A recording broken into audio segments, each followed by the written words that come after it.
Burnout Paradise sucks, is what many of you thought I meant. In a video I made a couple of days ago, I said I preferred Burnout Revenge to Burnout Paradise. That prompted people in my comment section to suggest that I didn't like Burnout Paradise. Released back in January of 2008, developed by Criterion Games and of course published by EA, Burnout Paradise is one of the biggest racing games of all time. Many say that it defined the genre that we have today, and that even now, 16 years later, racing games fail to live up to what Burnout Paradise produced all the way back in 2008. Well, I decided, as I have a copy of the remastered version on the PlayStation 4, that I would go back, give it another go, and see if I still have that opinion that Burnout Revenge is better than Burnout Paradise. Now, I played Burnout Paradise back in 2008, I bought it at launch, and I sunk a fair few hours into it, but I never completed the game because I found it a little bit too different to Burnout Revenge. It was of course open world, whereas every other Burnout game didn't have that. It was just race, race, race, event, event, event. And I think I preferred that at the time because it meant that I could just keep jumping back into the action and I wouldn't have to drive to every event, because in Burnout Paradise there is no fast travel. You can't look at the map, select what race you want to do, and just jump in. You have to drive to the event in order to start it. And at the time, I wasn't a big fan of that, despite the fact that Burnout Paradise's map isn't actually that big. I mean, it's a decent size, but it's not so big that driving from one end of it to the other is going to take you a day and a half. Burnout Paradise was a significant departure from the predecessors, Burnout 3 Takedown and Burnout Revenge more specifically, because those are the ones, in my opinion, that are the pinnacle of the series. Now, while they retained the core adrenaline-fueled gameplay that of course defined the series, Burnout Paradise was a monumental leap in evolution for the series. Built upon the insane driving mechanics of Burnout 3, which is arguably some of the best you will see in a racing game even to this day, and that of course was released back in 2004, 20 years ago now, and people will still reference Burnout 3 Takedown as one of the greatest experiences you can have while in a racing game. Most video games today will focus on realism. I mean, you look at games like Forza and Gran Turismo,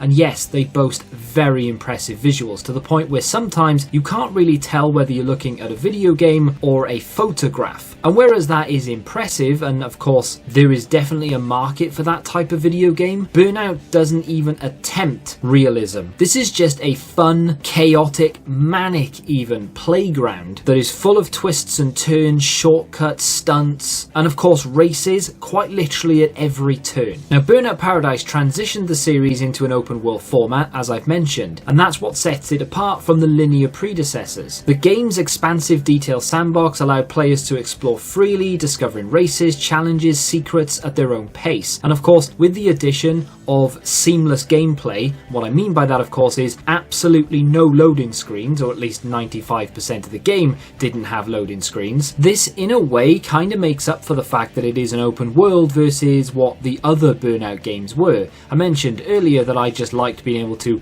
click race, race, race when it comes to Takedown and Revenge, but with Paradise of course you have to drive to the events, but as there are no loading screens between driving from one end of the map to the other, and barely a loading screen when you go to start the race, you do kind of stay immersed. And of course you can challenge other drivers to races, you can look for billboards to jump through. There is an awful lot to do in this game without even touching the races or the majority of the events. In fact, when the developers Criterion Games looked at some of the stats from players in the game, they noticed that they weren't really racing as much as they thought they were going to, and instead they were spending time in the open world, experiencing the vibrancy, the lived-in feel that it has, and of course the exploration. That is one of the biggest parts of Burnout Paradise, exploring and finding the shortcuts. And of course that brings me to what is one of, if not the most unique feature of this game, and that is during the race itself. Now, this is one of the things I struggled with massively when I originally played it on the Xbox 360, and something that I actually really enjoyed this time around, and that is this game absolutely does not hold your hand in a race. Using other games, and in this case Need for Speed as an example, you will start a race and away you go, and of course there will be directions, hard directions on the map, made as barriers so that you can't possibly go the wrong way. But in Burnout Paradise, there are some subtle hints as to which direction the game thinks is the fastest, with some turn signals, but there are no hard barriers, no flashing arrows borrows, and that's not necessarily a bad thing. And of course, you can kind of understand why someone would be frustrated by this, because not knowing where to go in a fast-paced race can be very frustrating. You often end up crashing into a wall or a barrier, or just going the wrong way altogether, noticing on the map that all of the red triangles are gunning towards the destination, and you seem to be going the complete opposite direction, despite the fact that you don't really feel like you took a wrong turn, but you did, and that's pretty much game over, because this game does not lend itself to rubber banding. Yes, you can catch up to your opponents, providing you use the boost in the correct manner, and of course that you don't hit oncoming traffic or wreck, and of course you are going the right way. But 9 times out of 10, if you do go the wrong way in latter stages of this game, it is game over and you kind of have to restart. In the early stages, the first couple of hours of gameplay, it is possible to catch up, because this game scales with difficulty as you go. As you earn each and every license, the game gets harder and harder. The traffic density will rise, your opponents become that much smarter, the cars are harder to take down in some cases, your car gets faster, meaning that it's even harder to keep it on the road. Whereas you had to have pretty good reflexes in the first place, now you need to have F1 style reflexes in order to take the right turns and not completely wreck your car. That does make it sound difficult, and I won't sugarcoat it. In the latter stages of this game, it is difficult, but that does add to the challenge, and hopefully by the time you get there, you will have learned enough and adapted to the game enough where you will be able to do these things, not seamlessly, but with a little bit of practice. Now, despite the fact that I played the remastered version, if you go back and look at gameplay from the launch edition of this game on the Xbox 360, you can tell that it is still a very good looking game, but with the remaster that was released back in 2018, the visuals are cranked up to 11. This is a very good looking game. You can compare it to that of newer releases, and of course I'm not necessarily talking about the ultra-realistic games such as Forza and of course Gran Turismo, but other racers, and this stands up to it, and in some cases it will beat it. And of course this is running at 4K resolution, 60 FPS, which does make a difference when playing this type of game. Now, it's not without its flaws. I will say in the first hour or two of gameplay, the unskippable tutorials and the repetitive style of gameplay can be a little bit testing, and that's maybe what put me off when I played it originally. And of course originally there was a huge problem with this game. The developers didn't put a restart option for when you fail a race. They didn't want to be hampered by load times,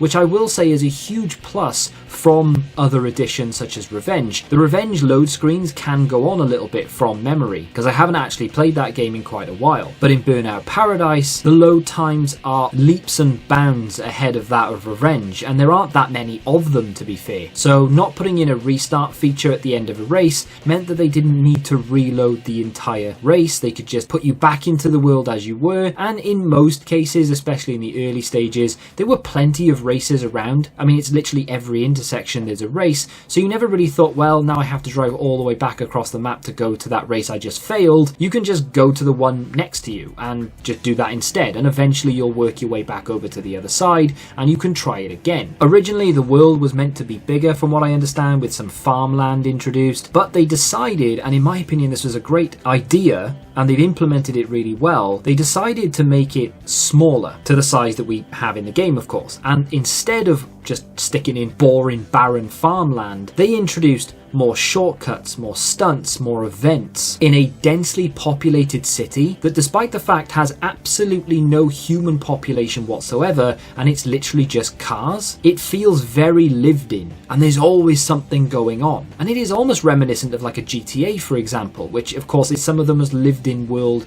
experience you could have in a video game. Now, in terms of gameplay itself, in the race, for example, shortcuts actually make a difference, which is something that was pleasantly surprising. In games as, and I'm bashing on them here, but Need for Speed, the rubber banding in those games is crazy. You take a shortcut and it almost feels like you haven't taken a shortcut. I think I remember playing Most Wanted or Carbon perhaps, and taking several shortcuts one after another. The AI are not taking these shortcuts, and yet they are 3 or 4 cars length behind you. It's almost like you didn't even take them. You might as well just stayed on the road and played it safe. Whereas in Burnout Paradise, a shortcut can absolutely mean the difference between being in 6th and all of a sudden taking pole position. And if you take multiple shortcuts, and this of course coupled with the fact that there isn't a one route fits all kind of way of getting from the start to the finish, and whichever way you decide to go isn't necessarily the wrong way. If you think you're going to get there quicker, turn left. If you think going straight, despite the fact that the game is telling you to indicate left, is the better way way to go, then continue going straight. If you know something the game necessarily doesn't, you're not going to be punished for it if you get it right.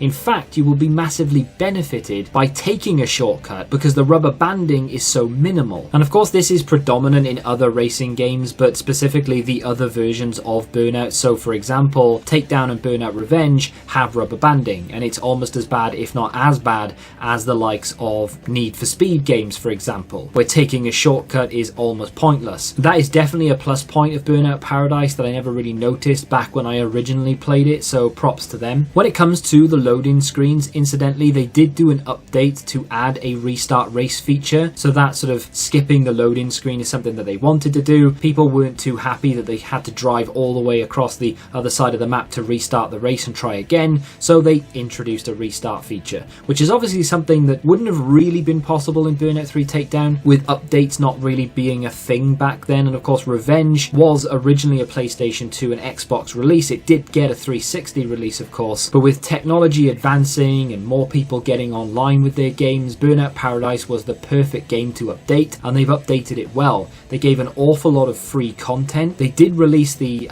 big box edition or something of that nature. I can't remember what it was called exactly, and that had an awful lot of the DLC in it, and of course the remastered has all the DLC in it, at least as far as I can tell it does. The big drawback here, and the elephant in the room, is that there is no dedicated crash mode. I could make a 25-minute video on this topic alone, but I'm going to try and condense it down as to why I feel like this is a huge drawback in this game to what Burnout 3 Takedown and Revenge offer. Now, a specific crash mode was fantastic. The ability to start in a setup environment where you literally just have to drive as fast as you can into traffic and cause as much damage as possible. Now, this half exists in Burnout Paradise, and it can be triggered at any time. And as soon as you trigger it, the density of the population increases out of nowhere. It's seamless, which is nice, and you do just have to bounce around causing as much damage as possible. But after a while, I kind of stopped doing it. And I said a while, I literally mean after like the third or fourth try, I just stopped doing it because I didn't really see the point. In a dedicated crash mode, such as Takedown and Revenge, you had medals to go for, and you had a target to achieve every single time.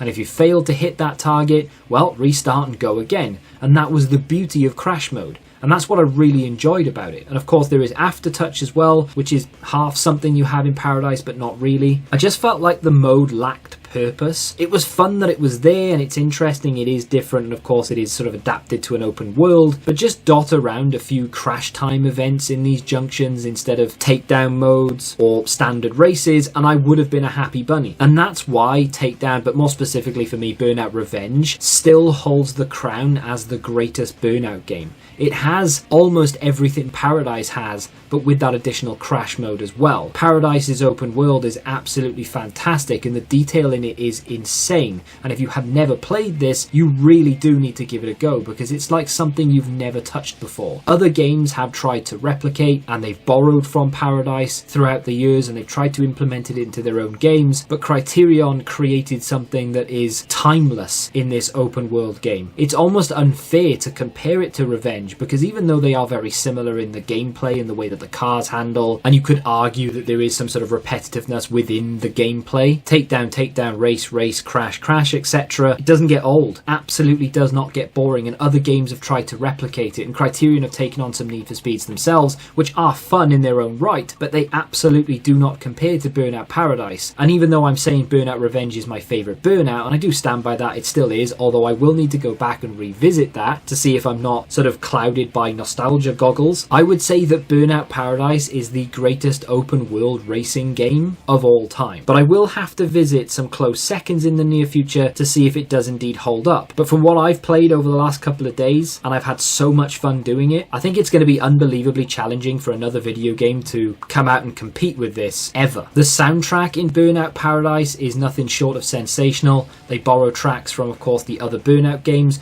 with introducing their own, and there are some tracks there that I'm not a really big fan of, and of course you can turn them on and off as and when you want. It has a heavy influence of sort of that high-paced, rocky rocky, if not metal vibe to it, which I really do like. Of course, it has some Kill Switch Engage on there, and that is my genre of music, so of course I am biased to this, but I do still prefer the soundtracks of other Burnout games. I don't know, for me, like Takedown, for example, is just that little bit more iconic. I said at the very beginning of the video, the reason I've done this is because I said Burnout Revenge is my favourite Burnout, and people were quick to criticise and say, well, Paradise is actually better than you remember, you need to give it another go. And it is absolutely better than I remember. The original creators, or some of them at least, have split off from the Criterion name, and they are making their own kind of game. It kind of looks like Trackmania mixed with Burnout, which is going to be interesting, I suppose. But I would love a dedicated Burnout game that is just as good as Paradise, but with even more added to it. Will we ever get it? Probably not, to be fair. But who knows? Fingers crossed. Let me know, what is your favourite Burnout game in the Burnout series, and why is it Burnout Revenge? I still stand by Burnout Revenge being my favourite Burnout game, although Paradise has come a very close second here. Big fan of what I experienced when going back and playing the remaster. So let me know in the comments, what's your favourite Burnout game?